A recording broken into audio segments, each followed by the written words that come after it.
All right, Digital Business Evolution. We are back with another episode here with a dear friend and longtime mentor. She might not know that, but I have been creeping on her content for close to a decade, and I'm super excited to have the one and only Jill Coleman here. Jill, welcome to the show. Oh my gosh, it's the honor is mine. It's so funny. Like people are just like, "Oh, you're an OG now." And I'm like, "Yeah, it really has been a long time." It doesn't feel Yeah, like it. You know what I mean? You've been doing yeah, this for like a close to a decade too. It's like it doesn't feel that way. yeah. But because it's always evolving, right? The internet space is always looking different. So every Always year evolving. feels a little bit different. I love it. Let me Yeah. do your formal introduction so people Cool. know who you are if they don't already, and then we'll dive in. So, Amazing. Jill Coleman is the founder of Jill Fit and the creator of Moderation 365 Method. Jill holds a BS, which is a Bachelor's of Science degree in exercise science from Wake Forest University, and a Master's of Science degree in human nutrition from the University of Bridgeport.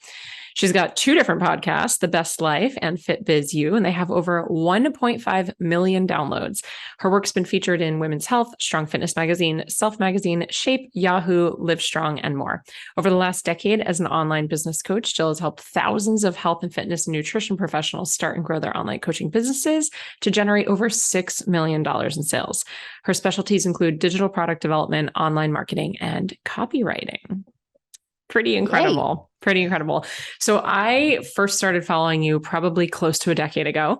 Whenever we both started to get on Instagram, I think I was first introduced to you on Facebook, and we ran in similar circles in the fitness community, kind of coming up through the fitness community around the same time. I know we were both trainers for like 7 billion years, and you were doing all sorts of magazine photo shoots, competing, bodybuilding, for lack of a better term, and TV segments and everything. And so I just remember watching you and wanting to be like you, wanting to be in these magazines and doing these, cool TV appearances.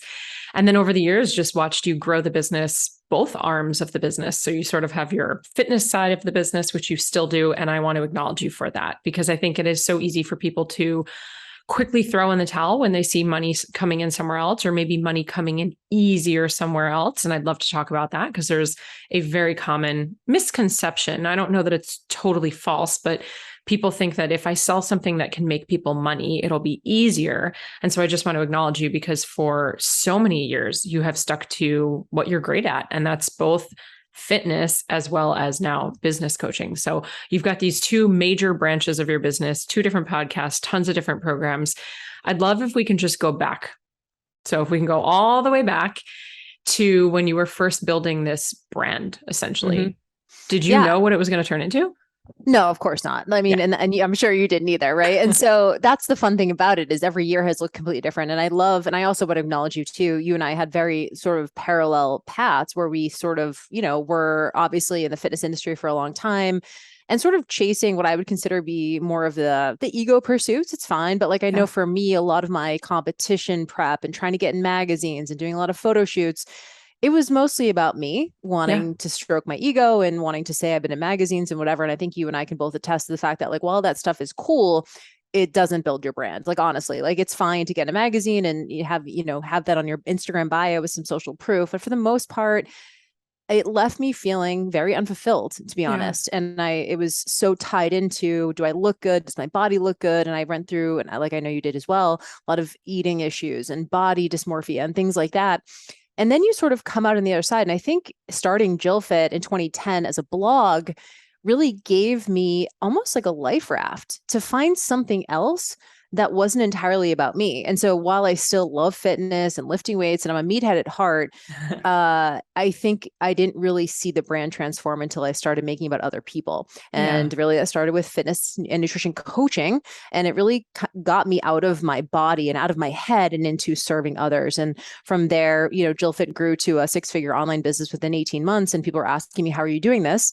And at that point, I didn't know everything about business. Obviously, I don't think you ever know everything about business, but um I could at least teach what I had done. And at that time it was the blogging model. This is back in the golden age of blogging. And so Yeah. I just had people like, blogging every day and posting on Facebook and, doing Facebook groups and things like that. And it's obviously changed, and the internet space has changed so much, and it really has had many different iterations. But the best thing about a personal brand, I believe, is that you're able to honor who you are as a Yeah. person. And you do that so well. You always show up so authentically. I hate that word, but like you always show up so much just you and your brand. While I feel like you are one of the smartest business owners, one of the best marketers I know in the space, you definitely like, there's a flavor to it. And for people who resonate with that flavor, it's awesome. And I think that's the most fulfilling part of this is you get to show up as you and your authenticity is your compliance tool. But Yeah. it takes I feel like it takes some, what's the word? Like some personal Some reps. development. Yeah. Yeah. To get to that point where you feel Yeah. safe, quote unquote, safe showing up as you. Yeah. Oh Yeah. man, well this can just be like a mirroring love fest back and forth because what I see in you is what you're reflecting back to me and I think vice versa. So thank you for that received. It's interesting. I go back to my blog days, which was probably a little bit after you. I think 2012 is when I first started blogging. And I'm certain my mom was the only person who read it.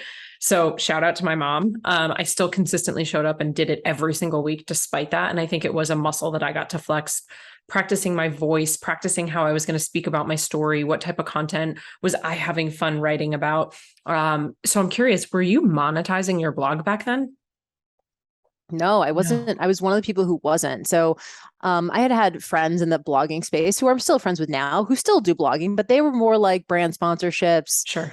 get some clothes, show it in a video, do brand reviews of different things. I just never did that stuff. We just immediately started doing virtual one-on-one coaching. And so that's how we built it. And within like about 18 months, we had 5 additional coaches who were taking Wow. clients. And the biggest pivot in the business, and this, like you don't know what you don't know. So for me, I was like, how hard can it be? It's just, it's just a blog. It's just social media. It's just like working with people online. The problem was we were all maxed out. It was a good problem to have, but within 18 months, all of my coaches were at max capacity. I was at max capacity with coaching and we didn't know where to go. I was like, Yeah. how do you grow this thing? There's a ceiling here. And Yeah. that was when I invested in my very first business coach in 2012 or like late 2011. And it was $10,000. And I Wow. was terrified. I didn't even have a credit card that had a $10,000 credit line at that time. Yeah. And I launched my very first, it was partially business, but it was also a little bit fitness, nutrition, and mindset as well. It was a year-long mentorship, launched that program and actually made the money to then pay my business coach. And just that alone, like forcing me to get resourceful, changed me as a business owner, right? Came up with a brand new offer, brand new mentorship, and started wading into some of the business stuff at that point. But, I think I don't always recommend everyone needs to start with a $10,000 investment, but it's just to be aware of when you do need an injection of input. You Yeah. and I are in the same mentorship mastermind right now with James Wedmore, and he was right person, right time for me. Yep. And I don't know if he was for you as well, but so I think it's important. I know you and I both share this idea that you do need mentorship and it evolves over time. Yeah. So if you're listening to this and you're sort of assuming that you can do it on your own, I think you're going to run up on a ceiling. And so for me, my advice is always to find who needs what you need in that moment. Yeah. James is a strategy guy. As much as he does like woo woo and he's mindset and whatever, he's a strategy guy. And Yeah. and I love to geek out on that. And I needed that in order to scale the business last year. And so if you're looking for mentorship, who has what you need? And then just ask to pay them whatever it takes to get access to their playbook. It's so good. And we've been in this mentorship program for 2 years together, and it's so Yeah. cool to just be doing it alongside one another. I want to go back for a second, though, because you said a couple things that you sort of glazed over. The first one was when you were blogging, you sort of just put it out. You're like, I just showed up and I just put it out. And then same thing, right? You're like, I just created an offer. I put it out. I made the money to pay the mentor. For the person who's listening right now, it could feel very distant. There's a really big gap. Like you have something that I don't have, or you're wired differently. Do you think that's true? And if not, how do you teach someone to just like put it out? Because I feel like so many of my listeners, so many of my clients, I'm sure you deal with the same thing, are like paralyzed by limiting beliefs and self-doubt and getting in their own way and judgment and these are all real things that we experience as a human. So do you have like an answer? Is there a 5-step process? I mean, the high level answer, of course, is like self-trust. And then how Sure. do you build self-trust? But, I want to validate that because I think one of my superpowers is, and my team gets on me about this all the time, I always aim low. Like, and I don't say that as like I recommend it, but to me, I'm always like, hopefully 5 people will join, like literally. So when I started my blog, my expectation was that no one was going to read it. Like that was sort of my expectation. And so when people did start reading it and did start getting something out of it, I was just like so grateful. So I don't know that that's really a tactical tool, but I would say, and you and I both coach people, so I'm sure you have run into this, the expectation management piece of building your business is so hard, Yeah. especially for beginners, because, I always say marketers ruin everything, even though like we're marketers, but it's like, oh, make your first, $100,000 in 30 days. And I'm just like, and then those people come to us. Right. And like expect that it's going to be just A plus B equals C. And, unfortunately, they tap out because it is so hard. Yeah. And so I think, and you probably have this experience too, Jess, I think, and I'll just say this, being in the fitness industry and doing shows and being an athlete and running races and doing all of the things that I did growing up lent itself to a level of self-confidence that I feel lucky to have had. So I think I looked at it like, what's the worst that can happen? No one joins. Okay, cool. Like I still had my full-time job. I was working at university for about 2 years. I still had that, right? I still had money coming in. So there wasn't this like urgency and like desperation and anxiety of like, this thing needs to work. I don't believe anything grows when you grab it that tightly. So I was lucky that I still had like everything else that was paying the bills. So this over here was able to be just like a fun hobby. I didn't put so much pressure on this thing needs to make $1 million. I think I probably put more pressure on myself now than I did back then. Yeah. And so, I mean, someone can hire you or, someone else to help them create a course, the step by step. But I think what you're talking about is that intangible piece that someone has the audacity. And I think, I'm not sure if you have the experience too. I think to me, that's definitely an X factor. The people I see who really take off online, they just have the audacity to be like, shit, fuck it, I'll just do it and I'll try it, And so I don't know how to quantify that or how to teach that, except to know that the best time to mess up is when you're getting started. Yeah. I think for me, that was also kind of like, well, if this doesn't work, I'll just go back to what I was doing before. Yeah. And so I think if you're in the beginning stages, allow yourself to get reps when your audience is going to be the smallest it's ever going to be right now, Right. So now when, I'm sure you had the experience too of blogging and like, I was just a terrible writer. It was like grammar mistakes, misspellings, a million emojis. People would write in and be like, can I edit your blogs for you? So, but I just got it up, Right. And so I think it's breaking that perfectionism as well. There was a real, and it's funny because you did competitions as well. And I think we all had that like type A, sure, control freak kind of personality. Otherwise, I don't know if we would do that. But I read a book and it was called, I think it was called Being Happy by Tal Ben-Shahar. It's a positive psychology book. And I'm reading it and it was all about perfectionism. And I'm like, this is me. Like, I was like so surprised. I didn't think I was perfectionist. I'm like, this is me. And so I think you have to start unlearning some of that perfectionist mentality to realize that nothing's ever going to be perfect. But with reps, you can start approaching more of a perfect approach. Yeah. And this is where we talk about all the time, the importance of self-awareness, right? And being able to discern your emotions and just all of the highs and lows and to find that neutrality and to detach yourself from making things mean things about you, certainly in the business, just like first place, fifth place, or no place when you're competing. And I would agree that I think for sure, sports, competition, athletics has probably bled into the business. I know in my business, it definitely has, whether it's the delayed gratification, which I have always said is my best gift that I got from competitive gymnastics, is that ability to understand the skill is going to take me 6, 8, 10 years to learn because I have to learn all these other skills first. And so there's no such thing as overnight success. And that's just, again, something that I see in you where it's been so beautiful to witness this growth of your business, your company, the different evolutions that you've had because you understand delayed gratification. And so it's funny, we just did a podcast episode on this as well. I too believe that the beginning is almost the sweetest part. Like you said, your audience is the smallest it probably will ever be. Your overhead is probably the lowest it will ever be. You're probably not paying for all these additional platforms.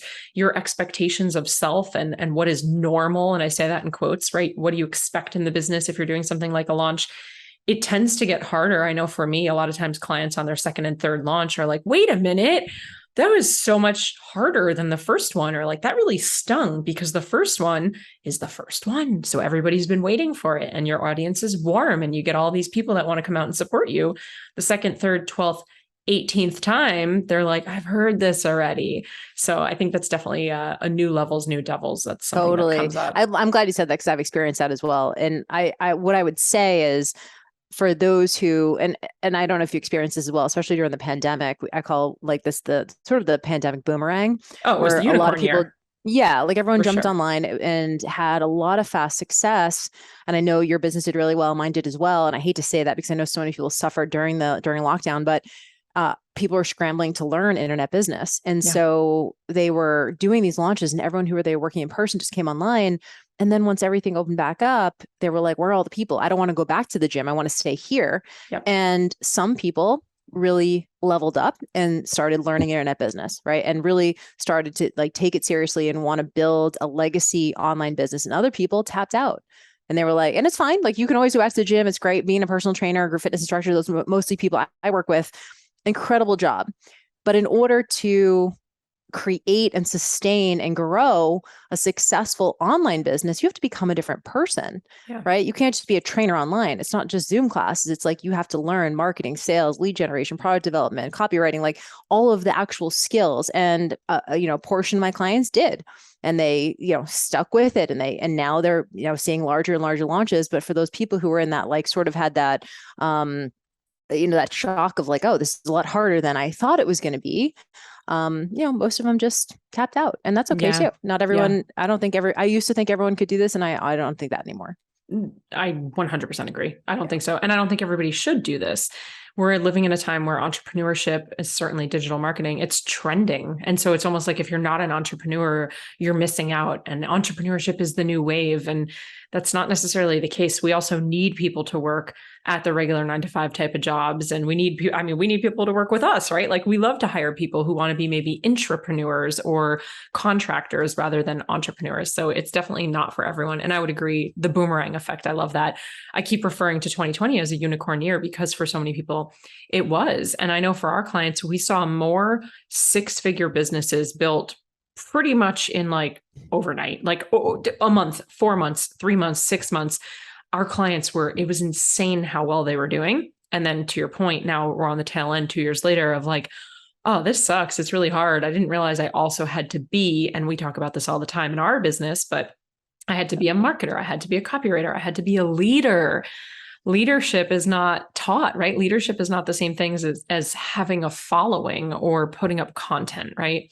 So I love this. You've been in the industry in different iterations for, let's go with digital marketing, about a decade, maybe even a little bit longer. Yep. It sounds like you have what I call staying power. You've braved the seas of all the craziness and all the different evolutions. And it went from, 12-week ebooks and blogging to Facebook groups and high ticket, low ticket, and everything in between. What do you think, like, what is some of the secret sauce that you have? What are some of the things that you think that you did that have allowed you to have this staying power? Because most people have not been around this industry for 10 years. Yeah. I would probably say a couple of things. Number one, don't assume that every year you grow. I think that's one of the things that there's a huge misconception that, you should be growing every year. And honestly, anyone I know who has been in the industry for a decade or longer, and, our mentor, James, he's been doing it since 2008, and that was actually one of the reasons why I wanted to hire him as well, was like, he's seen a lot. He's worked with a lot of businesses, and he's always going to have a higher level of proficiency than someone who's, a business coach and just made 6 figures last year. And is like, now I can show you what I've done. And it's fine. And I very much, anyone can do whatever they want. And I love, capitalism and like, go get it. Yeah. But for me personally, what I need is someone who has like a level of proficiency that I feel like, exceeds mine. And of course, James does. But I think, one thing is just understanding that it's not going to necessarily grow, especially if you're going through something in your personal life. I went through, divorce and moving across country and like some big life changes as I was building the business. And I'm going to be honest, in those years of having to give a lot of my energy to other things in my life, my business was in a holding pattern. Yeah. And at that point, I felt lucky that I was able to sort of lean on the trust and the brand equity that I had at that point. And so when we talk about staying power, the best thing about building an audience of, and I don't mean followers, I mean like, fans, like people who like want to open your emails, who like want to DM you, who want to connect with you, community. When you build that, it stays for a long time. So at JillFit, we talk a lot about the trust business, and we talk about like building trust and how that takes time. Can't rush that. But the good news about once you gain that level of trust, you sort of break through that trust barrier, it's really hard to lose that trust. Like a lot of people are like, I was following JillFit in 2010, so I feel lucky lucky that people have wanted to come on the journey. So I think number one, the idea that you're going to just grow hand over foot every year, and don't see that as a negative. There might be times when you just don't, or maybe you just don't want to. Like, to be honest, like growth and scaling is a lot of work. It is. So sometimes you're just like, cool, I have some great offers. I run the same lunches for a few years and I'm in a holding pattern. I'm doing other stuff. And I think that's fine. And it's, so I've always been okay with that.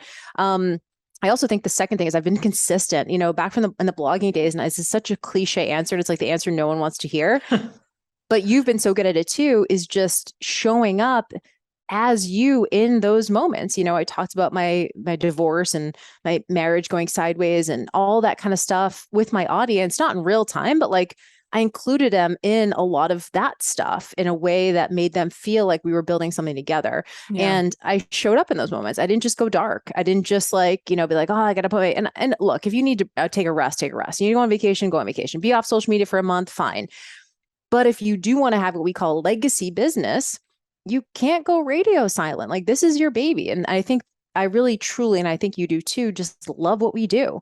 It definitely is frustrating at times and it's struggling at times. There's definitely puzzles that sometimes I can't put together as fast as I want to, but there's something about, I never had a desperation or an anxiety around like, this thing needs to be a 7-figure business. I didn't come in with those expectations. I came with this, like, I want to have a lifestyle business.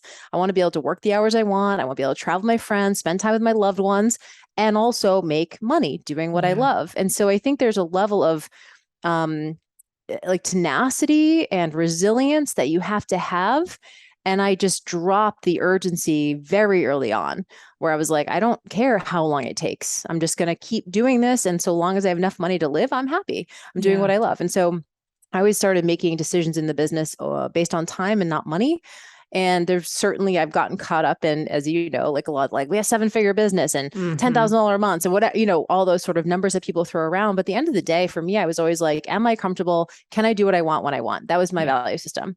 Yeah. And so I would say that, and also just, I don't know, you have to relax into the process, right? You have to relax into this. Like, what is manageable for you? What's sustainable for you? Yeah. And then how can you continue even in those moments? And I'm sure you had these as well, where I am in a creative rut. I don't know what to talk about. I feel like my head just has cotton in it, right? You just, in those moments, I've had several of those. Yeah. You just repurpose content, you phone it in. Like, you don't need it to be perfect. You don't need all your posts, every piece of content be mind blowing every second. It's just about consistency. So it's not the answer we want to hear because it's very dull, but that's really what it is. And so I always tell my students, I want you guys to have long, prosperous careers, but you can't come into this space, urgency, desperate, anxiety. You're going to burn out so fast. You're going to hate the process. You have to like this on some level. Yeah. Well, it's such a great point to bring up too, permission for someone who's listening. Just like this entrepreneur thing is trending and everyone feels like they have to be an entrepreneur, so are these vanity metrics and these financial markers. Like, if we I love the posts you've been doing on those lately, where you're like, is someone just showing you their bank statement to me? It's so, I don't know what the word is. Like, I don't want to be mean, but I'm like, it's just so, I don't know. It's like it's like easy. It's just like, it's easy marketing. You're just like, it's like, here's my bank statement. It's fine in context. Like, I like seeing that. And I'm like, oh yeah, like, and people should be celebrated for their successes. But I think sometimes we think that people's only goal is to make more and more money. Right. And in my experience, that's not the case. Yeah. And the interesting thing is, when you have a conversation with yourself, with your spouse, with your partner, with your family, and you actually sit and you're quiet with it for a moment, if you go through an exercise of crazy, stupid idea time, I want my life to look like this, right? As big as you want it to be. And then you reverse engineer how much it would actually cost you to live in your dream apartment or your house on the water, to be able to take the vacation 2 weeks to Greece in the summer, to pay for your kids to go to whatever school, and to have a dog, and your monthly pay, right? Like, you look at your monthly payout, I should say, a lot of times it's significantly smaller and very manageable. And so I remember, I'm not sure if you know Rob Murgatroyd, but he's a dear friend, from us, and Chris Harder. And I remember Chris walked him through this exercise one time, and Mike sat down and we did it as well. And it's like, we were like a solid $700,000 off of what we thought we needed to live our quote unquote dream life. And so, because all of this buzz is happening on social media, and it is great. Like, you want to go for the goal, hit the goal. I love it. 10K month, 100K, whatever. You want to hit 7 figures. Like, I'm cheering you on all the way. And I tell you all the time, there's no parade, not to pop your bubble, but like there's no parade. Confetti doesn't fall from the sky. Nothing changes. Right. So shoot for those things because they're really exceptional when you get them. And also know it's not going to change who you are and how you feel. It really just won't. And for you, I'm sure you could relate to this in fitness where, man, I remember the first 8-page spread I got. It was like, I was happy for like 33 seconds. And then it was like, oh, but it's not the cover. Right. So yeah, I mean, there's a never ending list of things that you think is going to be it, right? Or is going to be the thing that's going to transform. And honestly, money isn't either. I think back when I was making $24,000 straight out of school and I was still happy. Yeah, I had more like money stress, but I was just as happy then as I am now. Yeah. So I do think and this is such like a just cliche statement or a Pollyanna statement, but it's just like, you can choose to be okay. I love how you always talk about like, how you guys live your rich life and you guys are bi-coastal and you have, you do these things and you're still building your business, but you're also like, and also I love to shop at TJ Maxx. Like, I think it shows that it's not always about, yes, I need to have these bags and these shoes. And I'm very similar in that way. And in fact, the only reason, well, not the only reason, but one of the reasons why I wanted to scale last year and sought out James for help was because my parents are getting older. Yeah. And I was like, I want to make sure, like, I don't need the money. Like, we're fine here. For me, it was more like, I want to make sure that they're taken care of. Like, I'm staring down the fact that like they're getting older. And I was like, I want to be able to put away for them to me. And it's not, and yeah, of course I want to be able to have fun with my own, my own like money too. But it was more about just like, I want to make sure that like they're taken care of. I want to put as much money away for them as I possibly can. So I think that the only types of people I see, and I have a lot of friends in the fitness industry who have 7-figure business, but they're not showing their bank statements. They're going, what's the impact I'm making? Yep. How many lives am I touching? Yeah. And I think for me, that's always been the thing that has lifted me up the most is like seeing, and I'm sure you feel the same way, when your clients win, that's all you fucking need. Like to me, that's everything, And so whether it's a small win or a big win or whatever, it's just like that to me is why we do this. Yeah. And if I happen to get paid for it, that's awesome too. And I do believe that, you should get paid. You should get you should get paid well for doing a good job, but it's not about the money. And that I think is the mindset shift that someone who's coming in is in their first couple of years of business needs to make. It's like, you're here to make money, but money can't be the point. Right. It has to be the thing that's going to get you the money. That's where you have to put your time and energy. And I hate to say this because it feels so, I don't know, I don't say it feels dismissive, but in a way, it's the people who are not constantly focused on the money that end up making the most money. Yeah. End up being the most financially successful because they're not coming into it being like, I need to be a millionaire. It's like they're like, I want to do something amazing that helps enough lives that I can make a good living. Yeah. I just love that you're talking about the living, right? Because the lifestyle, it's like, if that's what you're putting first, how do I want my life to look? How do I want it to feel?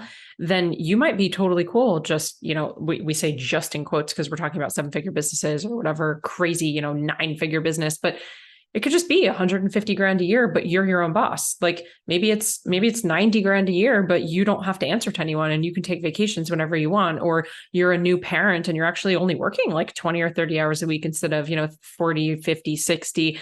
And so the lifestyle first is just such a huge piece for me. So I love that you brought that up. Let's go back to the cotton in your head. We've all felt it. Yeah. We've all felt it. For me, there's definitely been moments of, I don't know that I lack, there's definitely been moments of lacking inspiration, but more importantly, just feeling bored in my business because we have been doing it for a really long time. Are there some things that you would say, do you tell your clients to do, to check off, to think about, to journal on? Mm-hmm. Because the first thing I feel people want to do when it gets boring is pivot.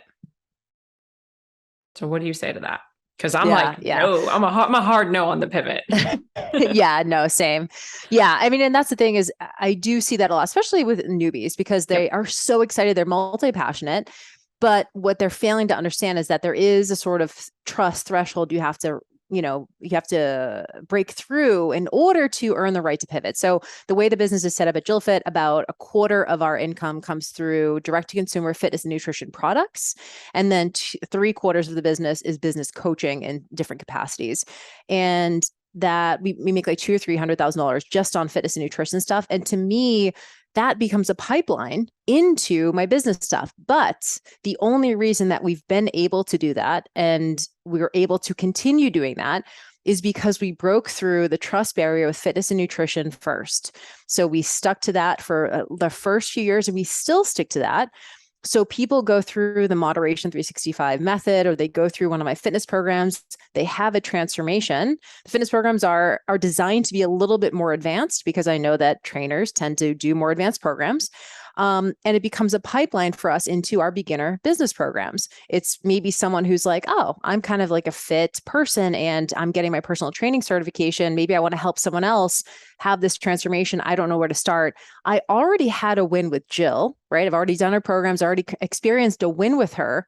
So trust will then translate into, oh, she must also be good at business, and of course, I definitely have gotten to a place of proficiency there too, but it's more like, so it makes more sense. They're going to go, well, I've already gotten a win with Jill here, so I'm much more likely to get a win with her here as well. But I don't recommend people do that, to be honest. People ask me all the time, like, how are you doing that? And I think it's really hard, to be honest. And we definitely have distinct periods of like, okay, we're switching gears now. Now we're in business season. And luckily, most of our audience has stuck around, because I think a lot of our content relates to personal development too, which I feel like is sort of a bridge between business and fitness. But the key here is you have to break through and get wins and build trust with people in one specific area. And I always liken it to, like, if you went on a podcast, what would you talk about? Right? Like, that's your thing. That's the thing you should stick with. If you're giving a TED Talk, what would you give it on? And that's the thing you should stick with. That's the thing you're the absolute best at. And you and I both know online, you have to pick that. You might be able to work with a bunch of different people in a bunch of different things, but for online purposes, you have to just choose one. What am I the absolute best at? And stick to that. And one of the things I love that James says, your business isn't here to entertain you. And that really stuck with me, because he's like, I have hobbies. I have other things I want to do. And to be honest, I've never been bored by business, really. I think cotton in my head has more been a bit about like after a big period of output, a lot of like creativity, maybe a launch or something. First time it hit me, I was really scared, because I was like, I almost felt like borderline depressed. I was like, I don't have any thoughts in my head. I'm so like exhausted, and my brain is how I make money. I was terrified. And it was a couple months, and I just like was in a holding pattern. I was repurposing content. I was sort of phoning it in. I was maybe not posting as consistently. And then all of a sudden, like just through different inputs and taking rest and listening to books and podcasts and journaling and things like that, started to feel inspired again. And also launched a product. To me, that's always the fastest way to sort of pull me out of a rut, is to be like, what am I excited about now? Let me create a new freebie. You don't have to create a new program to like change your niche every day. But you can create a new lead magnet, right? That's a simple, easy way to help you get out of that and start feeling in your creative power again, but not completely change your business. I always laugh that, unfortunately, this is something that some people do, that change their handle every day, change their URL every day, change their logo every day. And it's like, no one can follow the narrative of the business. So you do have to stick with something for a time, and people need to come to see you as an expert in that thing. What's the one word synonymous thing? When you think of Jess, you think, business, you think marketing, you think, group programs, you think empower. Like, what's the one word that people think of? And then once you have that, but if no one has a word, then you probably haven't broken through yet. Right. And then you've sort of earned the right to pivot to somewhere else if you want to. Yeah. I could not agree more, especially with the earn your right. And it's not about like your worthiness in earning the right. It's just that it's that staying power. It's that brand recognition. Yeah. It's the credibility, the authority, the clout, all of those things. So you're essentially running two businesses within your business, though. You have two completely different branches, different ideal clients, could potentially be the same ideal client, but on a different part of their journey. You're speaking completely different languages, different offers. And I know in following you, I can see like a clear distinction between, oh, we're selling fitness stuff right now. And then it's like, oh, we're in a business launch. So I can see that. How do you navigate the argument? Because you and I are both on the same page. Everyone rolls their eyes. I believe in niching down. I do. Right. And I know you do too. But you just said you have two different businesses within your business. So what's your niche? What's your word? Yeah. So there is some overlap. And I think this is what has actually helped quite a bit. Is every year we do typically one fitness launch. So either it's a brand new program, or we bring an old program back, or we do something like that. And because of that, we end up enrolling. And this is, you'll understand this when you hear it, still 2/3 of our audience is here for fitness and nutrition. Still 2/3 of the audience. So I just told you that 2/3 of the audience is here for fitness and nutrition, but we make a quarter of our income through fitness and nutrition products. They just tend to be lower ticket, right? But those people who come in, and we usually sell like thousands of units during that time period, a percentage of them are trainers, they're coaches, and or they're elite fitness people, because the workouts are tough. They're not beginner workouts, right? No, So they're we not. do that. I've bought them. So we do it on purpose, right? That's kind of how I train, but it's also that's on purpose. Is we want to sort of attract someone who could potentially see themselves as also a professional. So we don't, like, if it's a coach or a trainer or someone who's at an elite level of fitness, it's then easier for me to be like, oh, we're launching FBA, which is my beginner to business course. I don't assume you know anything about internet business. And we literally use it as a pipeline to get people a win with fitness and nutrition, and then like pipeline them into our ascension model, which in our business ascension model. So it's obviously not everyone is overlap, but there is some strategy behind it. And at the end of the day, I think this is the big, like, high level consideration. I don't want to give it up. And we've been able to make it work thus far. So while every business coach might be like, you should, drop the fitness stuff, it's just confusing people, it hasn't confused people up until this point. But like I said, I'll go back to, I don't recommend it. I don't ever recommend it to my clients. I do have some people who want to do both, and eventually they end up choosing. I even had this conversation with James. Do you think I should give it up? And he was like, do you still, that's a huge chunk of your audience and whatever. And he kind of encouraged me to not give it up, and we didn't, and it still worked. So yeah. Yeah. I also think you're a unique place in your business where Totally. you have the time, the space, the capacity, the overhead, the team, so that you're not necessarily like I would assume probably the fitness side of things. It's a pretty well-oiled machine. I mean, of course, you're creating the content, you're showing up, you're creating the challenges and the workouts and stuff, and you're filming the videos, but it's kind of like you show up on this day, you film the videos, and the rest is kind of done, right? Totally. So the Moderation 365 nutrition philosophy is actually a certification now. And we have a head of coaching who heads up all of that. So I don't do any of the certification. I don't do any of the calls. I don't do any of the, grading the things, sending out the certs. I don't handle any of that. And we do one-on-one coaching for nutrition. I don't do any of it. We have a head of coaching, and she manages all the coaches, all the payroll, all the, everything with our clients. So yeah, that's pretty much a whole separate arm of the business head up by Sarah. Yeah, which is incredible. And I'm sure was not built overnight. Oh, no. No, I mean, and I think you could probably understand this too, if you're listening to this and you are someone who's maybe scared of delegating, or maybe you're scared of bringing on a team member, or giving up, quote unquote, giving up a part of your locus of control to give it to someone else. What 2020 did for me was it just put my back up against the wall, to the point where I was like, anyone can take anything off my plate. Like, it became like I used to be scared of it. I used to be one of those people like, I don't want to give this up, to like, literally anyone can do anything, because I'm so exhausted. Like, I will happily, even if it's only, you do it 80% of the way that I would do it, fine. It's good enough, right? Check the box. There's still some things that I won't give up in the business, but for the most part, if someone can do it 80% as well as me, it's a check off. Yeah. What are the things that you wouldn't give up? Probably my personal social media. So we do have someone who does our other, like our podcast accounts and the Moderation 365 account. But I just do my personal. Same. Jill Fit social. Yep. Yeah. I'm like, that's me in the DMs. That's me on the comments. Yeah, same. For sure. That's awesome. How has it been scaling the business? Because I know you've onboarded a couple of team members, that you brought your brother into the business, which is so cool. Are you finding that scaling is harder or easier? Was it something that you initially wanted to do when you were starting back in the day, or did it just sort of evolve into this because you needed help? Yeah. Never wanted to do this, to be honest. Yeah. Like the idea of just like, because my number one driver is autonomy. So for me, it was like, all I saw was, I got to manage people. I have to have a bunch of meetings on my schedule. I'm now responsible for people's livelihood, like payroll and whatever. And I didn't want that responsibility. I wanted to be able to, go to Australia for a month and like not talk to anybody, and just like do my thing. And for a long time that was possible. Two things happened in 2020. Number one, obviously the business grew like a lot. And I was like, literally, I just didn't have enough hands, like to be able to take everyone on. I didn't have enough places to put people. That was number one. And the second thing is I wanted to learn a new skill set. And literally when I hired James and was in the mastermind, I literally was like, I need to figure out team. I don't know how to do it. I need to figure it out. I'm not a natural manager, leader, whatever. And I got to figure this out. And to be honest, it's been messy. I wouldn't trade it. And I'm really enjoying learning new skills, but it's been messy. It's been a learning curve. I don't assume that I should know how to do this. I'm very gentle with myself, but at the end of the day, we're all learning as a team. Yep. And we have 5 people on our executive team now, and we have 4 additional coaches. And it's still a fairly lean business, but we have a lot of money going out the door now. And so it's just made me mature as a business owner.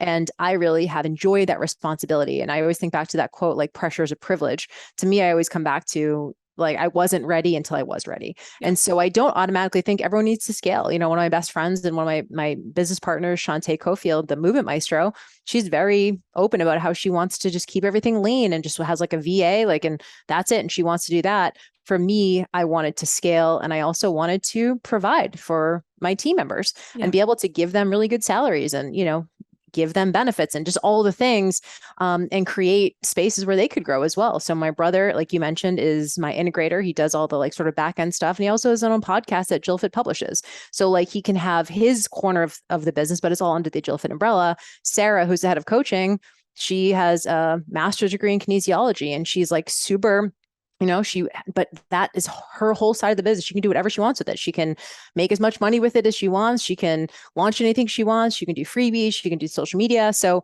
within the business, it's really important to me that my team members feel like they can actually grow within the company as well. Yeah. But it's not always been easy, and it's definitely been messy. Yeah. I'll be honest about it, Yeah. I love your honesty. I mean, I feel all of it, the growing pains too. And just even the idea of scaling. And I know that word gets thrown around a lot. And a lot of people think, more clients or more calls on the schedule is me scaling my business. And that's not scaling at all. And scaling is not for everyone. Like you said, some people want to keep it lean. And there are definitely days where, I've thought about that too, where you're like, man, it was just easier when it was just me. I mean, I was working 10 times as much, but I called all the shots. I mean, I still do, but now there's other people's opinions, or we're waiting on things to get done, or someone has a deadline, or right. So I love your reasoning, because it resonates really deeply with me as well. And being able to see people on our team grow into new positions, take those positions, create those positions, come in with ideas, and they're all better at things that I'm not. So it's some of it's not even oh, they can just do it to 80% of what I would. It's they're 100 times better at the thing that they're doing than I could have ever been.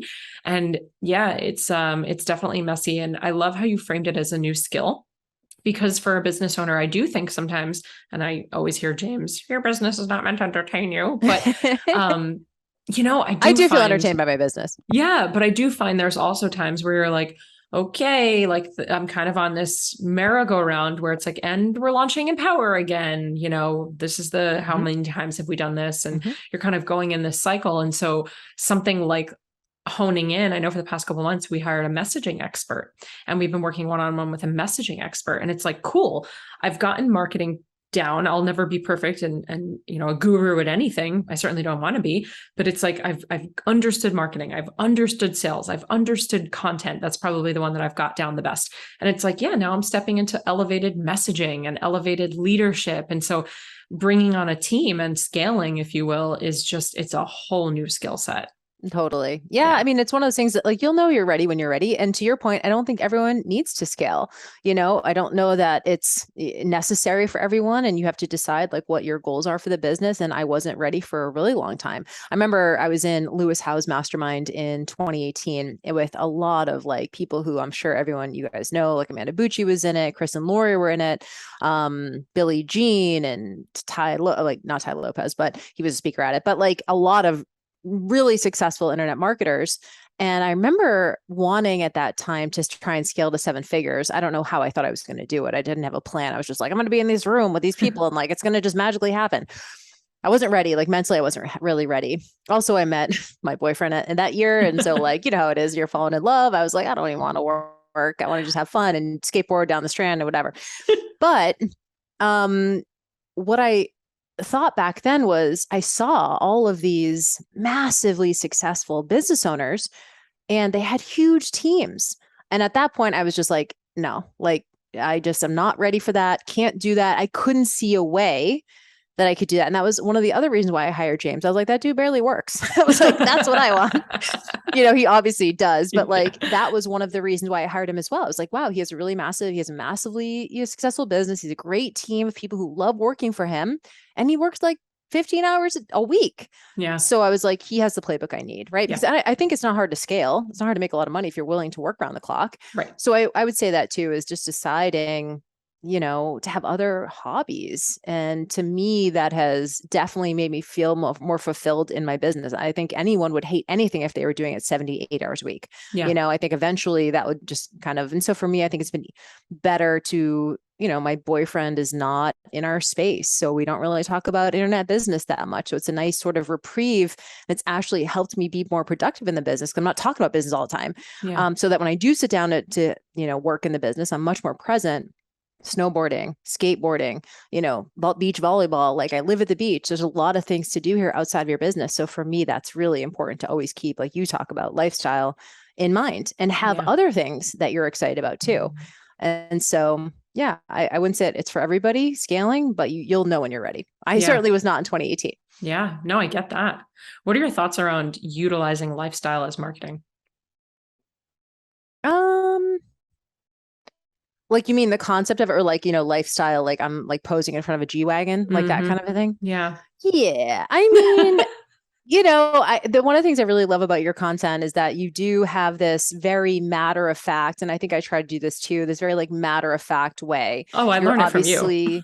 Well, you're obviously very talented at what you do. And I think you can get away with more of that, like just direct matter of fact approach, and I'll say that's my personality too. But we've tried to I don't want to be negative. So I think I always like toe the line between, like, I'm not going to like call out certain people. I would never do that. And especially a lot of people are like my friends and my peers and whatever works. I'm always like, everyone should just do whatever feels good for them. I think it can be a little misleading sometimes to beginners who don't have all the information. Yeah. And I certainly didn't when I was getting started. So I like to show things like I'm doing a photo shoot in this amazing house in Los Angeles. That's not mine. I like to say that. I'm not going to just not say anything and have people assume it's my house, right? I'm paying to rent out this space for my photo shoot, and I'm certainly paying, a lot of money to do it, but it's not mine, so I think there's some integrity that needs to sort of be maintained. I think the lines become blurred sometimes when you're posing in front of a private jet and you're just not explaining, or you're just letting people assume. Again, that's just my own mentality. I'm sure it works for some other people. Some people are really inspired by that kind of marketing. Sure. I'm more inspired by integrity personally, and inspired by humility and openness and honesty.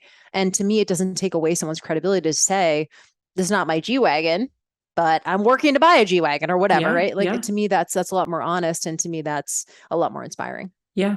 Personally. One of the things that I love about you, though, is that honesty and integrity. I mean, that's certainly my number one core value, but lifestyle piece also just being, you show that you work hard, and that's not the sexiest marketing, right? Like, sex sells, and so does making $10,000 in 10 seconds. And I don't want the headache, to be honest. I don't want the headache of the client who comes in and thinks that that has unrealistic expectations. I've seen the kinds of people that, I'm sure you're the same way.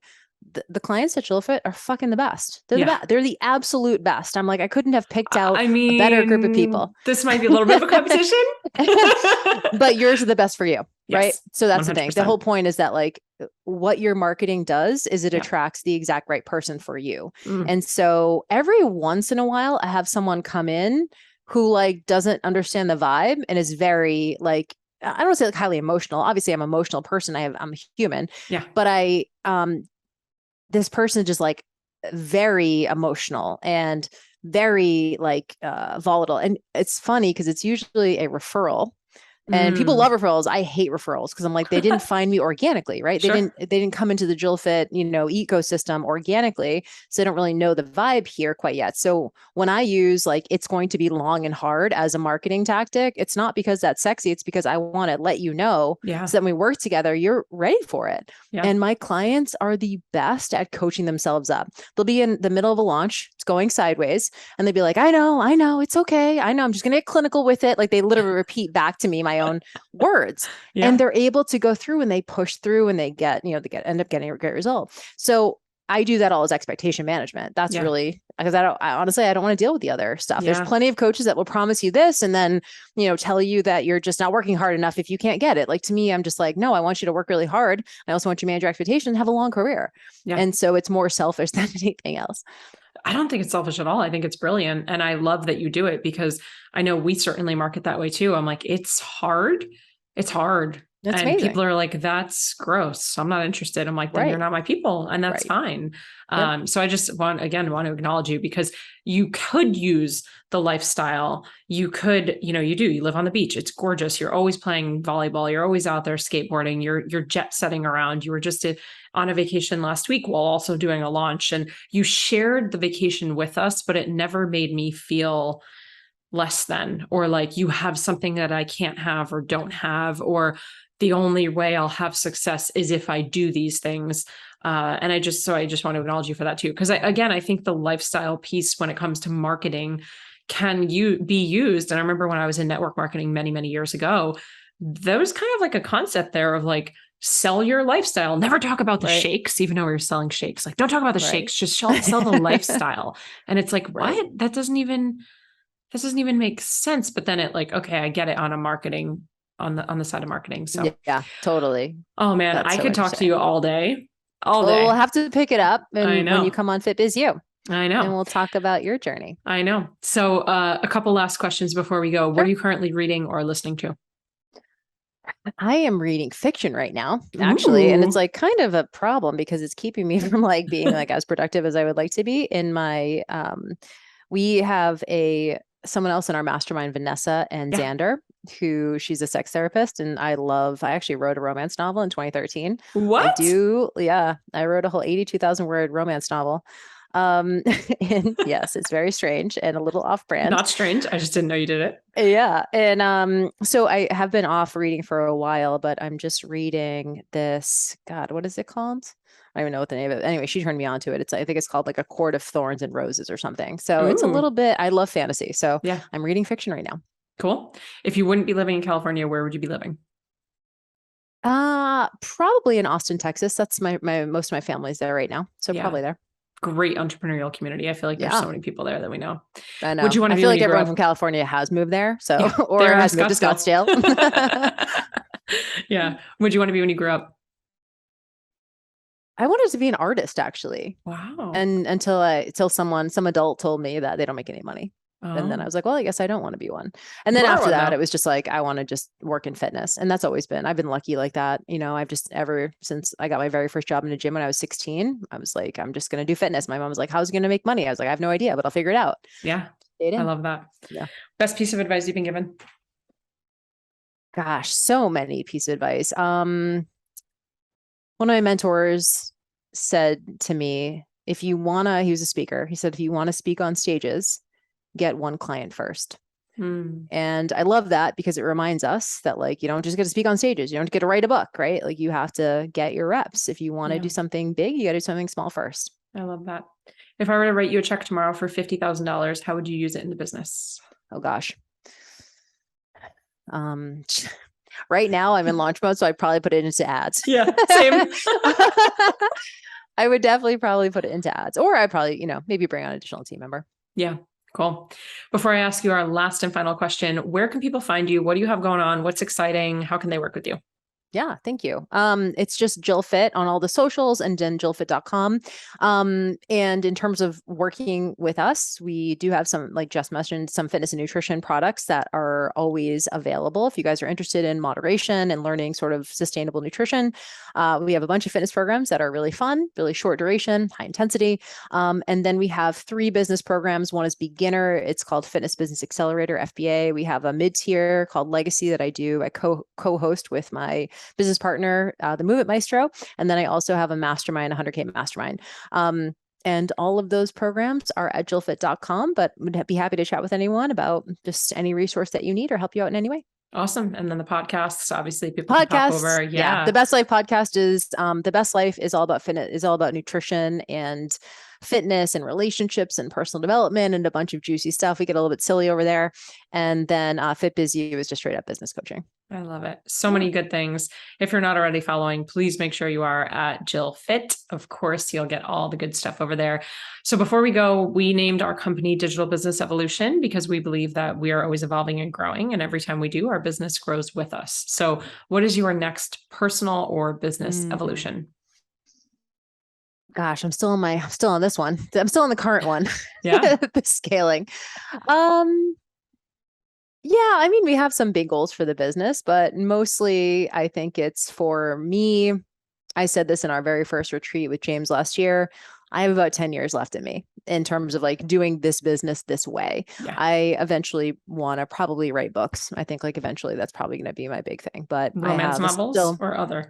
probably maybe I'll dust up the one that I have and publish it. I don't know. We'll see. Yeah. But yeah, I mean, definitely like memoirs and just stuff like that. So I think for me, it's, doing the most I can, touching the most lives I possibly can these next 10 years. And then, just evolving into something else. I think probably like you, I'll probably never not work. Yeah. But I think just having more creative time is probably the next iteration. I love it. Jill, thank you so much for just always being such a beautiful mentor and leader in the space and dear friend. And thanks for coming on the show.